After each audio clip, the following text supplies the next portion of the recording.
Hey, good afternoon. I'm John F. Gately. You can call me Jock, broadcasting to you from beautiful Plymouth, Massachusetts. Beautiful Plymouth, Massachusetts. We have a great show for you today. We're going to talk about EV rebates, electric vehicle rebates, and who's getting the rebates. You're going to be shocked to find out who's getting them.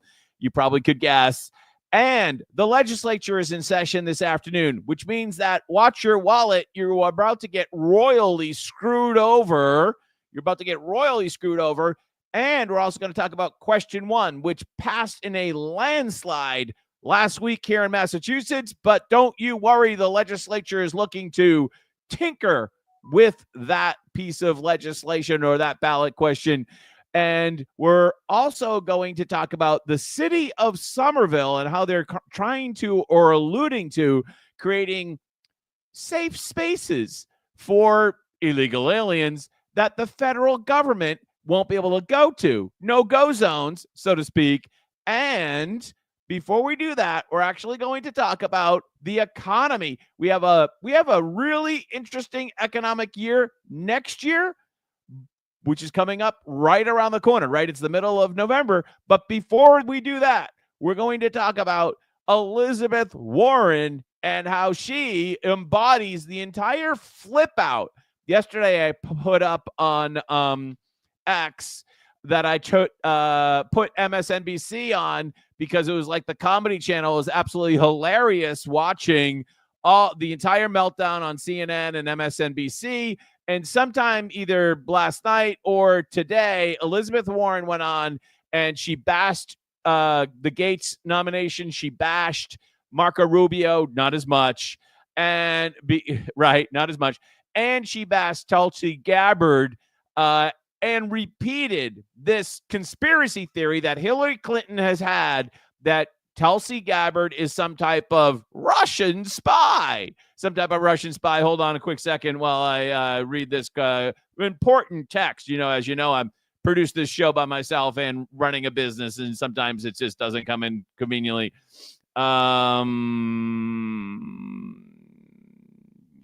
This is be answered fairly easily. Okay, all set there. So let's take a look at Elizabeth Warren. This is from MSNBC. We're going to cut right to the clip where she talks about Tulsi Gabbard. Here she is here. Just have to keep that in mind. But do understand with Matt Gaetz, and you've already made this point, he's not the only one out there who is unqualified and who raises whole questions like Tulsi Gabbard does. Raises whole question. Look at Elizabeth Warren's face. She's like very skeptical. You really want her to have all of the secrets of the United States and our defense intelligence agencies? Well, when she has so clearly been in Putin's pocket? It's not even an allegation. She just came out and said it when she's been so clearly in Putin's pocket. So it's not like, I don't even think Hillary Clinton went that far, but Elizabeth Warren goes that far and just basically completely slimes Tulsi Gabbard in this MSNBC interview. That just has to be a hard no. That's going to be a hard no, as she smiles. And you might not remember this, but if we went back to Upchuck Todd from also on MSNBC, this is from February of 2022. This is a recap of the Hillary Clinton allegation. But Hillary Clinton just gave her a lifeline. Look, either Hillary Clinton has some very explosive information that none of the rest of the public has access to. And still, this was from February of 2022. So this was, 2.5 years ago? Still has not come out, right? So Elizabeth Warren is repeating this conspiracy theory, libel, slander against Tulsi Gabbard.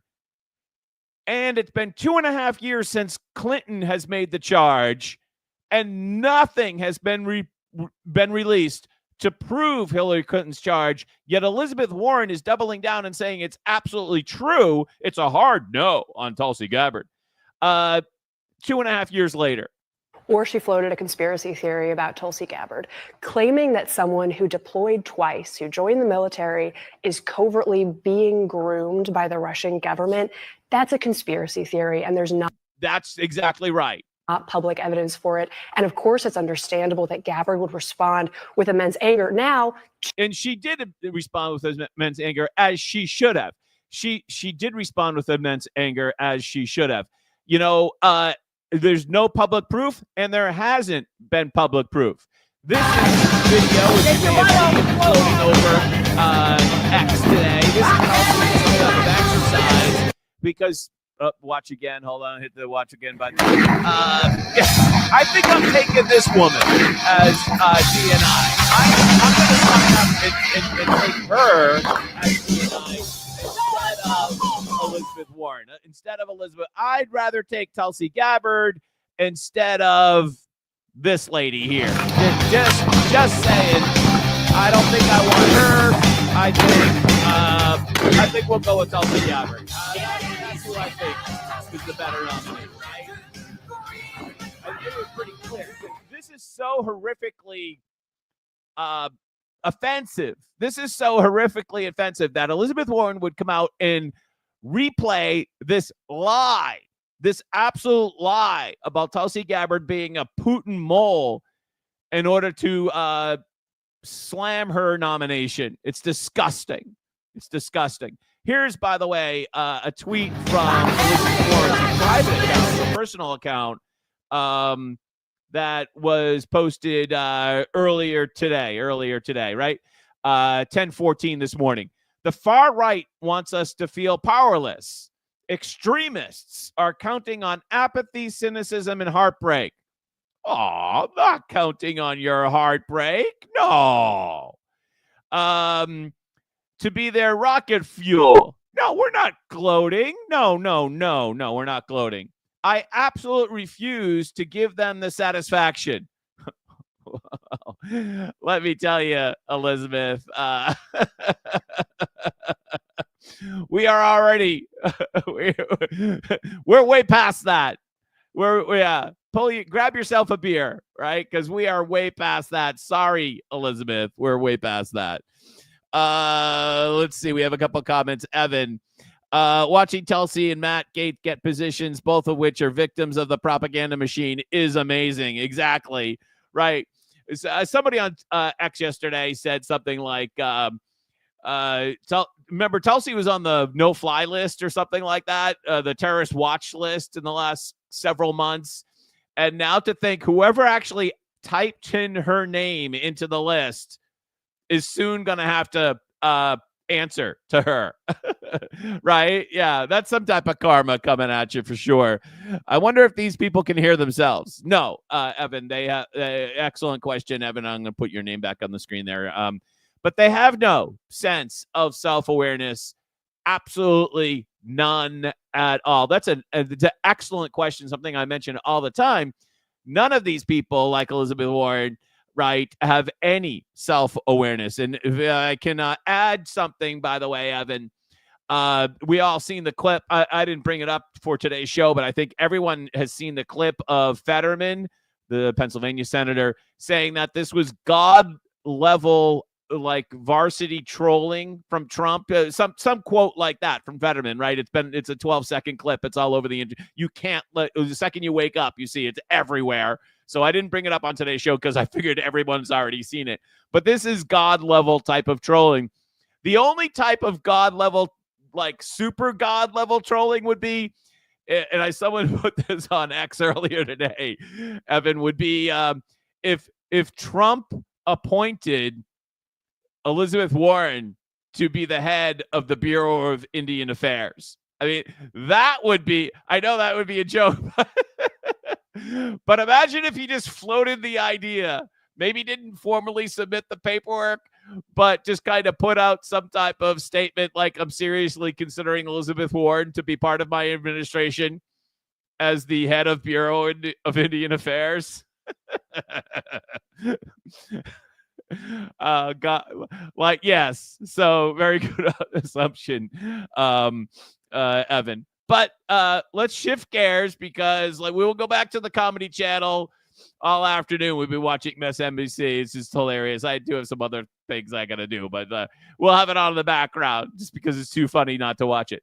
I am very concerned, as I shared with you earlier this week.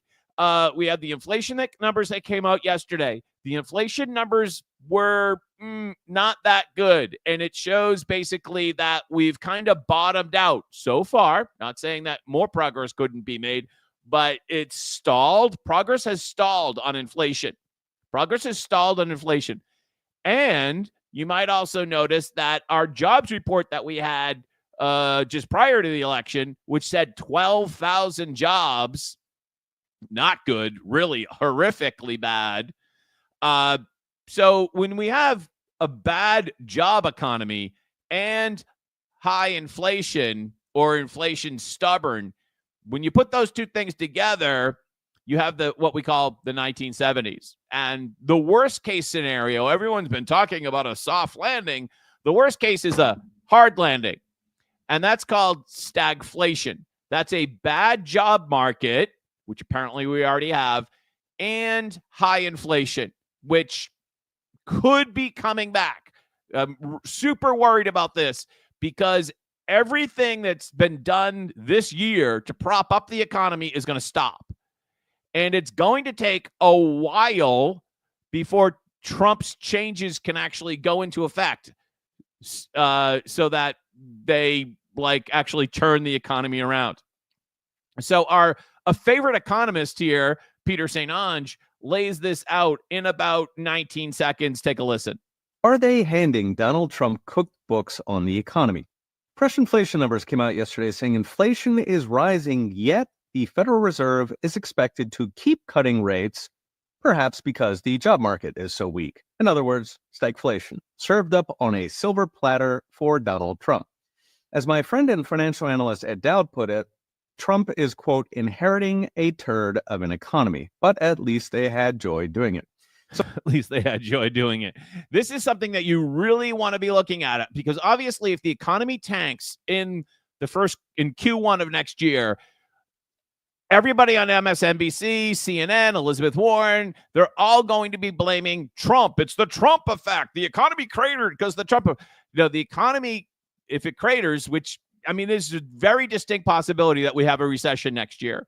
And if that happens, it's going to be a recession that really should have naturally come in 2022 or 2023. It should have naturally come then, but it hasn't been. The Fed has been doing everything it could to delay the recession because, remember, the number one job of the Fed is to reelect the incumbent in the White House. They didn't do a good job this year. No matter who that incumbent is, that's the number one job of the Fed. And they've been trying to put off the potential recession for at least until now. And now that the election's over, don't be surprised if we have a recession early in 2025. And that recession comes along with a resurgence of inflation, because we really still have yet to beat inflation. And it could very well be coming right back at you. So let's just pull up our next story here. I'm just going to have to center this here. Here we go here. So the city of Somerville, you saw me tweet this out or post up, whatever they call it. Somerville to reaffirm its sanctuary status calls on other Massachusetts cities to do the same. Now, the good news is that they post their city council meetings to YouTube. So maybe in the next 24 hours, 36 hours, we'll get some pretty good clips of these Somerville city councilors having a flip out. This is the mayor of Somerville here. She looks like she's having a good day right there. Mayor Ballantyne, is that how you say it? So to speak. So the city of Somerville, they've been a sanctuary city since 1987. They followed Cambridge in 1985. And where is the money quote here? Under the sanctuary designation, the resolution states the city will strongly advocate for schools, hospitals, places of worships, and courthouses to be recognized as sensitive locations, safe from federal immigration enforcement actions, to ensure a fair and compassionate administration of justice. Now, setting aside the fact that the city of Somerville probably doesn't have the authority to do that, you might say, well, Jack, are they trying to create like no-go zones for the feds? They can't do that. Oh, really? Actually, it might shock you to come to realize that we already have that in Massachusetts. There are many courthouses, in fact, most courthouses in Massachusetts, where ICE is not allowed in the courtroom. If an uniformed ICE officer was to show up and sit in district court, like in the back row, they'd be asked to leave. We've had multiple situations where they've been asked to leave, and now they know simply that they're not welcome, that an agent of the federal government is not welcome in a courthouse in Massachusetts. This is standard operating procedure in Massachusetts. It already exists. We already have no-go zones for federal law enforcement in Massachusetts. And that's why you see, when we see all these criminals, half of the criminals that you see ERO Boston arrest are people that were detained on some charge, usually at district court or superior court, but usually district court. And ERO Boston may or may not have been aware of them. If they filed a detainer, the district court refused to honor it. Half of these people that you see splashed across X are in the Massachusetts court system for a new offense. Because they've come here to the refuge, the sanctuary that Massachusetts is, to diddle one of our kids because they probably are running from some sentence that they're supposed to be in some Venezuelan jail. So in order to escape that, they come to Massachusetts.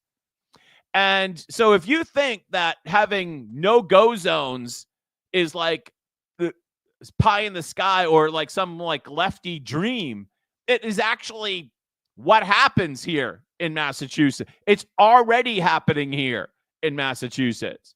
Listen to Mayor Wu. We've clipped this a lot, but this at the very end of this answer the other day, Mayor Wu alludes to the same thing. Listen to her. This is they don't call it WGBH because they dropped the W, but anyway, whatever. On GBH with Jim Browdy and Marjorie Egan the other day, Mayor Wu alludes to the same thing, that they're going to somehow create safe spaces. Listen. So, I mean, we are trying to figure out, and we're going to be working very closely. We have some conversations already mapped out with those who will know best and how to manage for every bit of scenario planning in this instance. Oh my God! She's more eloquent than Kamala Harris, but she's like an elegant word salad. Mayor Wu can say a lot of words without actually having any meaning. She is more eloquent, but also sometimes equally meaningless. I think there are, capacity limitations at different levels, and some of what has been promised does rely on having the full cooperation of local agencies. Now, some of what Trump has promised does require the full cooperation of local agencies, which she's not going to give. Places where that is not the case, how much could still happen and how much is going to be pushed.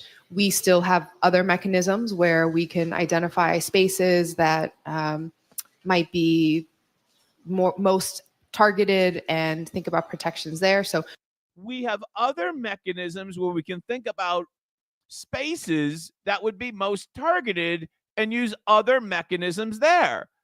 What was that? The case, how much could still happen and how much is going to be pushed. We still have other mechanisms where we can identify spaces that might be most targeted and think about protections there. So we're working. Think about protections there, because her priority is to protect illegal aliens that entered our country illegally. And amongst them are, like, I don't know, actual Chinese spies, criminals from other countries. And her priority is to protect them, not to protect you. And so she wants to create spaces. She has mechanisms to create spaces that would prevent the federal government coming in and enforcing federal immigration law. You might remember that in the last couple of years, the state of Texas was involved with this giant legal case with the Biden administration because the state of Texas wanted to enforce immigration law on the border. And yeah, and the Biden administration, oh no, that's only the feds. Oh, so people like Mayor Wu and people like Governor Healy supported the Biden administration in that argument. Now that the foot is on the other, now that the shoe is on the other foot, I wonder how that feels. By the way, if you look at my Twitter banner thing, that's me right down there at Eagle Pass. I went to Eagle Pass and all over the Texas border back in the summer of 2022. It is a fascinating place to go. Like, you can't understand the scope of the border or the problem that exists there until you actually go. If the people in Wellesley and Acton and Hingham and Duxbury that voted for Kamala Harris lived with the same type of conditions that they live with in Texas, this would be a much different world. Let's put it that way. As it always is, the people that come up with these rules never have to actually live with the consequences. We'll just summarize it like this. By the way, Evan comes up with a comment and says, someone said that Hunter Biden should get a pardon as long as he spends some time building the new wall. Okay. It's hard to believe Wu has children. Where's her motherly instinct? Yeah, I don't know. I think she just had another child or is expecting she just got a couple of kids for sure.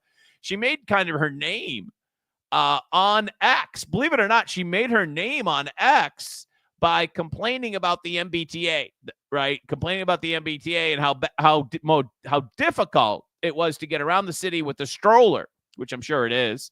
And that's kind of how she made her name in public media. By the way, as I tweeted out earlier this morning, it's probably not going to come to you as a complete surprise that the city of Somerville, which wants to create no-go zones for the federal government so they can't support immigration law, the city of Somerville, also has an open-air drug market problem. Yeah, you can go to my feed and watch the video if you want from August. They have this great neighborhood called Davis Square, and now it's just infested with drug dealers and drug users. And even one of the city councilors has to walk by open needles on the ground as she takes her kid over to the Bright Horizons daycare on a daily basis. But even then, she won't vote to enforce the law, which is against open narcotic usage and needle drug dealing. More good news. We brought to you yesterday that the city of Brockton has passed a camping ban, 7-4, and then 9-2. I think the votes were. Apparently, I missed this, but apparently Lowell, there's a lot to like about Lowell. Lowell has also adopted a similar camping ban. So we won't get too deep into the details there, but it's interesting once again how communities that have to deal with the actual consequences of the problems, like Fall River, Brockton, Lowell, these are all what we call gateway cities. All of them are starting to get fed up a little bit with the over-compassion, the excessive compassion. There's a pathology around excessive compassion, isn't there? Which is the far left's approach to drug use and drug dealing. We've seen it exponentially here in Massachusetts. Let's see if we have any other comments. No, I don't think so.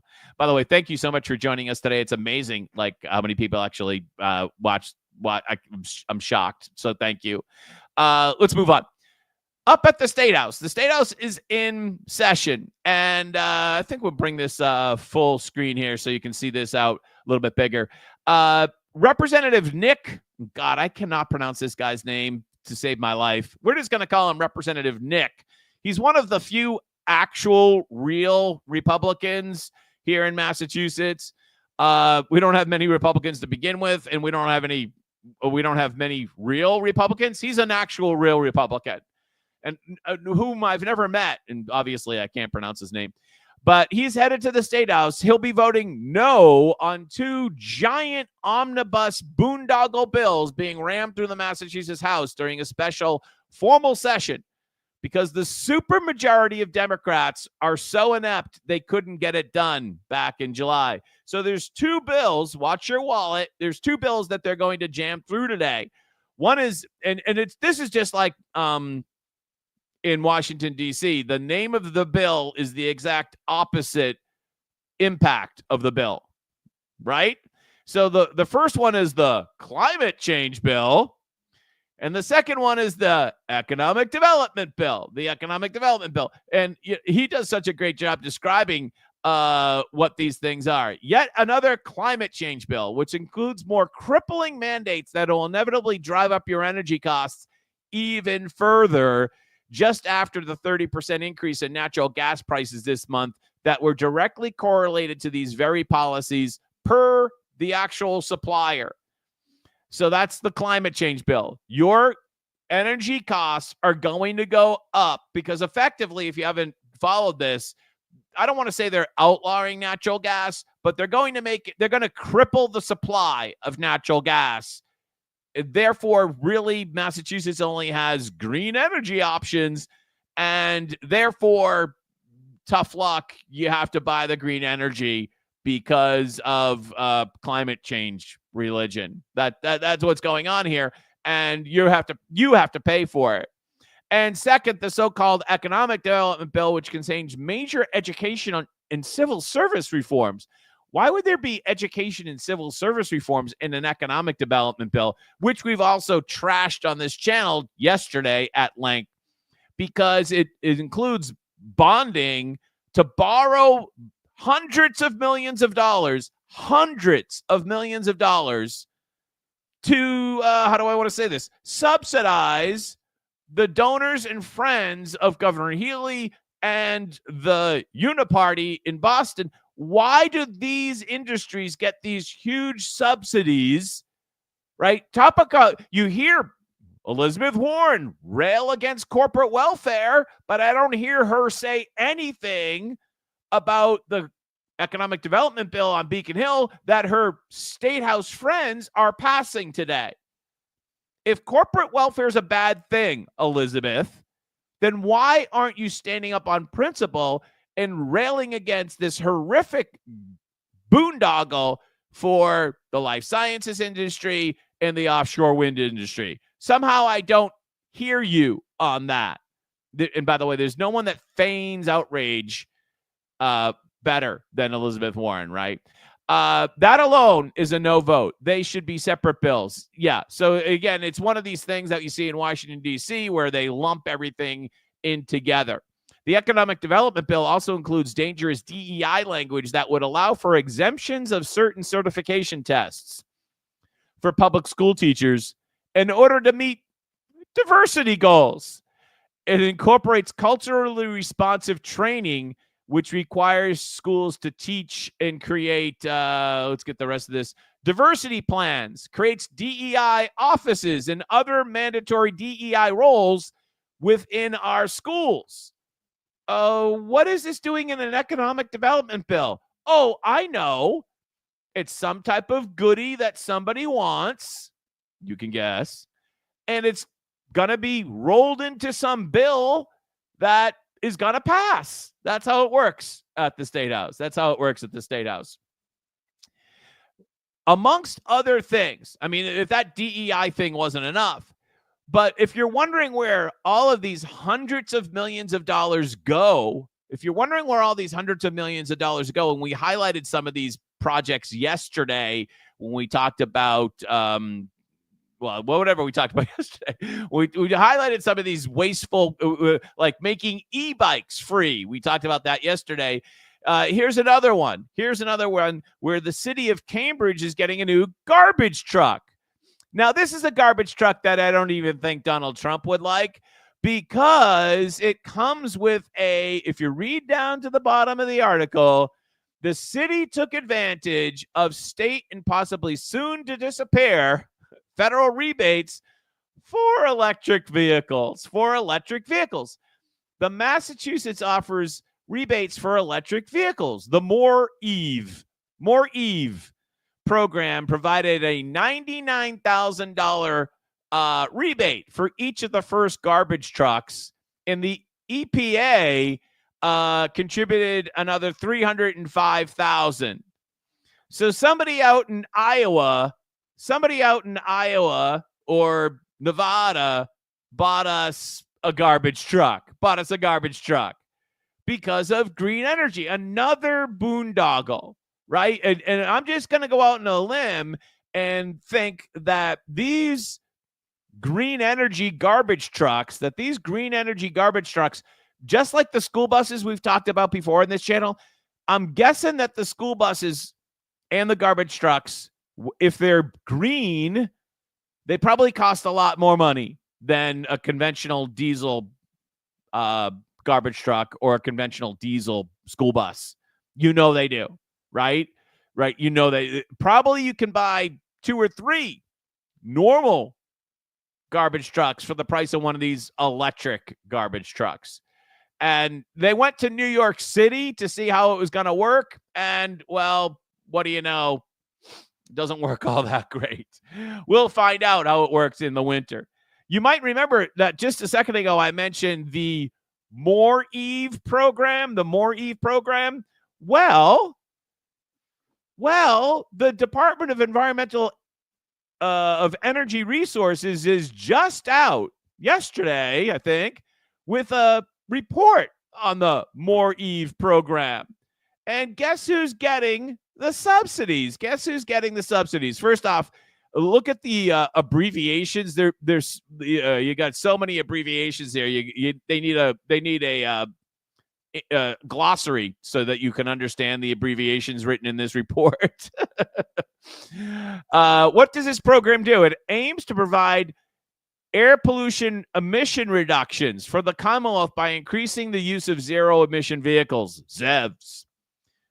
Let's remember, folks, that right off the bat, the first sentence of this report is a complete and absolute lie, because electric vehicles simply move the tailpipe. You don't see the pollution coming out the back because the pollution is coming and going someplace else. So literally the first sentence of this report is a lie. But aside from that, we skim down, and trust me, we are not going to go through this whole report. I want to skim to the demographics, which are on page 7, or actually 8. Hold on, let me just find it for you. I thought it was 7. Oh, here we go. Here we go. Getting it. Hold on. Here we go. By the way, all of this data is collected voluntarily.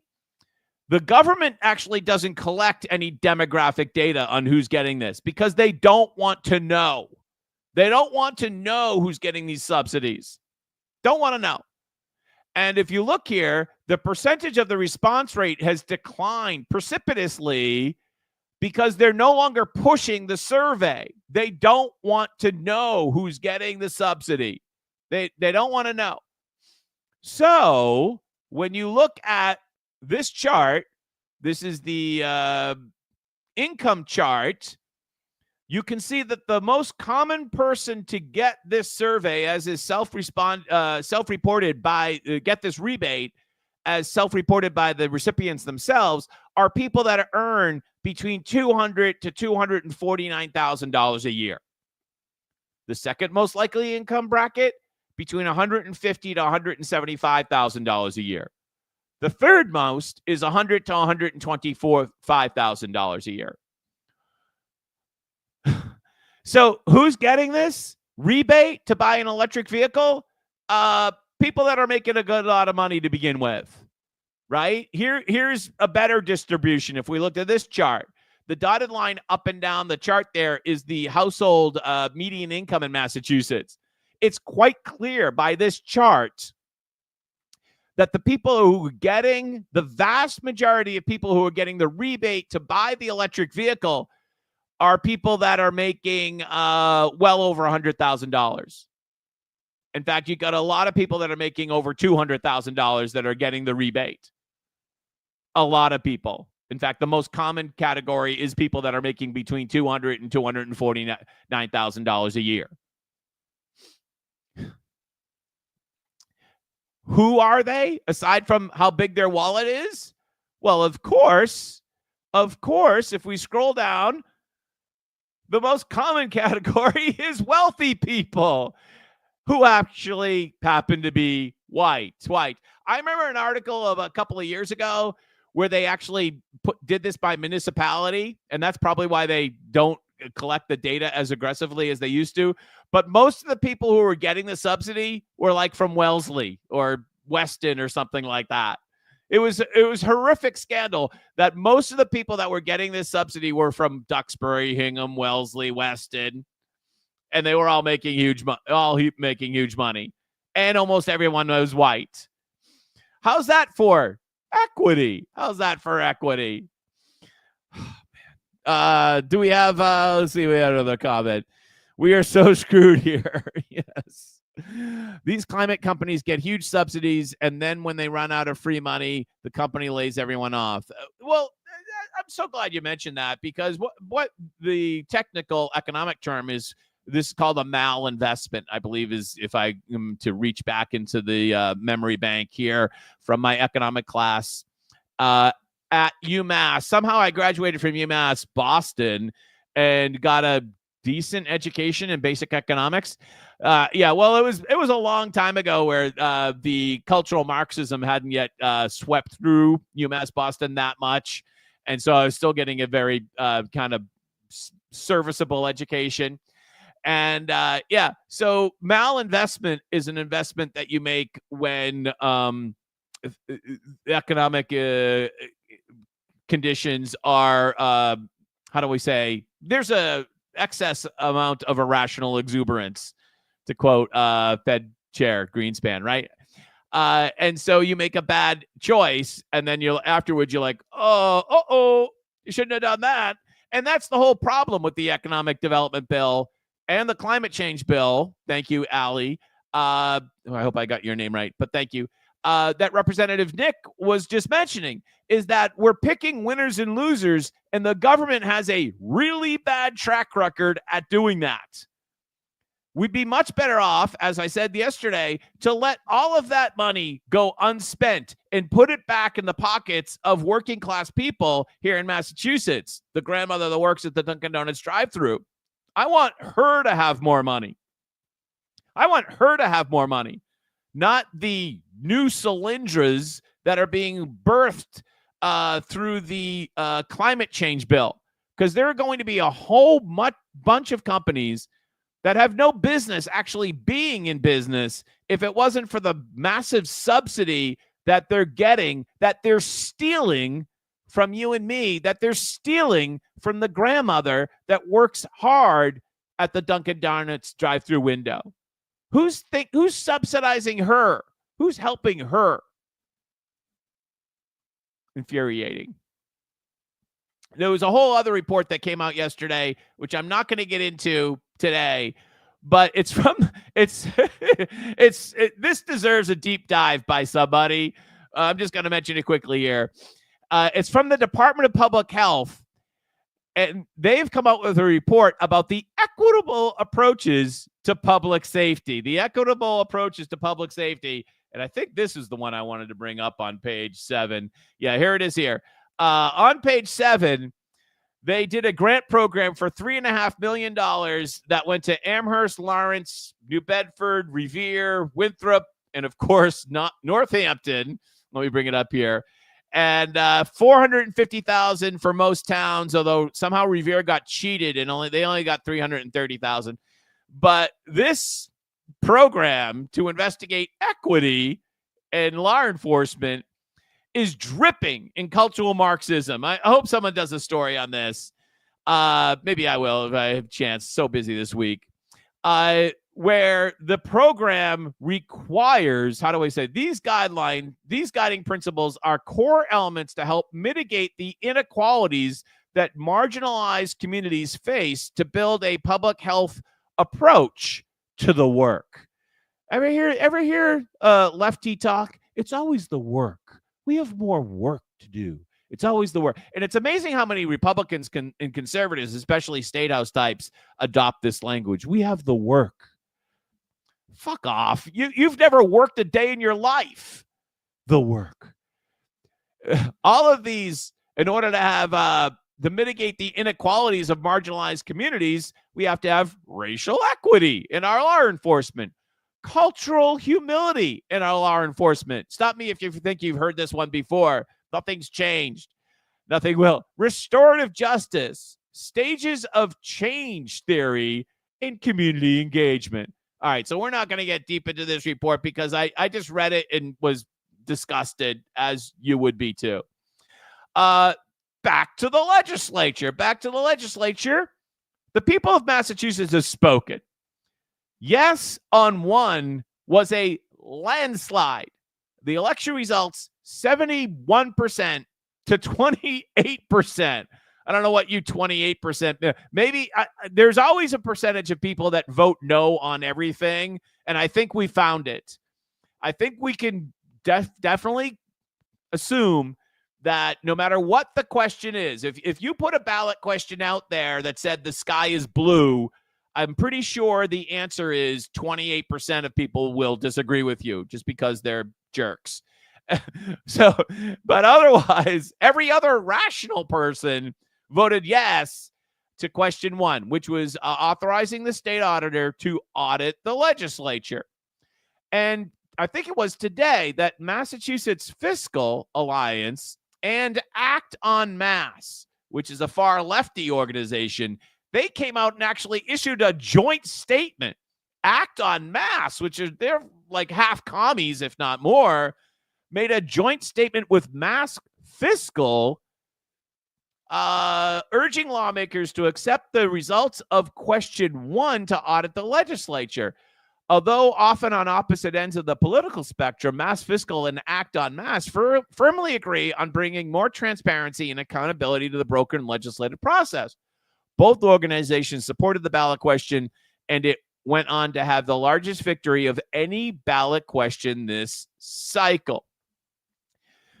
Why did they have to come out with this? You would think that a ballot question that passed with that type of margin, what do we say, 71 to 28%, every legislator in the world would be like, oh, yes, we're going to do exactly what the ballot question says. But oh, no, they're already thinking, to use their term, tinker with the ballot question. They're already thinking about, you just pass this ballot question by what, a 3-1 margin or some crazy thing like that. And they're already thinking about tinkering with it because they don't like it. The legislature, that would be Speaker Ron Mariano and Senate President Spilka. Here's a really good question from the state auditor herself. She tweeted this out yesterday. All right, let's just go this way here so you can see it bigger. For the love of God, let's ask Speaker Mariano and the Senate President, who does not have an X account. Senator Spilka does not have an X account. Until they answer, how do they conduct performance audits of the executive branch agencies through their post-audit and oversight committees with subpoena authority if they believe it's a separation of powers? This is a very serious question. And when I used to work at the legislature, I used to actually work for a member of the post-audit and oversight committee. So this is actually a topic that I know a lot about. And my office at the State House was in the post-audit and oversight committee. I worked my way up. I first had a cubicle in post-audit and oversight. And then eventually I worked my way up to have a office of my own, a windowless office. I had my own office, but it was window. It had no window. Yeah, no window. I was a big shot. No window. But I had my own office and with no window. So here's a really good question. This is a very serious question by the state auditor. The legislature can subpoena executive branch staff members to testify in hearings, public hearings, when they review the performance of that executive agency. How is that not a violation of the separation of powers? In other words, if the legislature can subpoena records and individuals in the executive branch, why can't the executive branch subpoena records and individuals in the legislative branch? Well, that's a good question, state auditor. And again, I'm probably going to mispronounce her name. Diana DiZoglio. Oh, I think I got it. That's a very good question. If they can do it and it's not a violation, how can they stop you from doing it? Right? That is a very, very good question. In the category of we don't have enough time, but we're going to talk about it for a split second anyways, this article from Commonwealth Beacon, not all mass hospitals are in terrible financial shape. The good news is not all the hospitals are in financial shape, a bad, terrible financial shape. Oh my God. I feel like this is like the old communist thing, right? You can buy anything you want in the store, and then when you look at the shelves, there's nothing on the shelf. Here's 20,000 rubles, buy anything you want. And then you go into the store and it's there's nothing on the shelf, right? There's not there, right? This is totally what we're talking about here. They have a statistic here, or where the hell is it here? Let's find it here because it's just hilarious. Not all of the state hospitals are sinking financially. Not all of them. But I do agree with the author of some other study that some are threatened and have been struggling for quite a while. 35 out of the 58 hospitals were actually in the black last year. 35 out of 58. So not all of them are struggling financially, but most of them. But you can keep your doctor, and you most certainly can keep your hospital. Except in Massachusetts. Except in Massachusetts. Oh, God.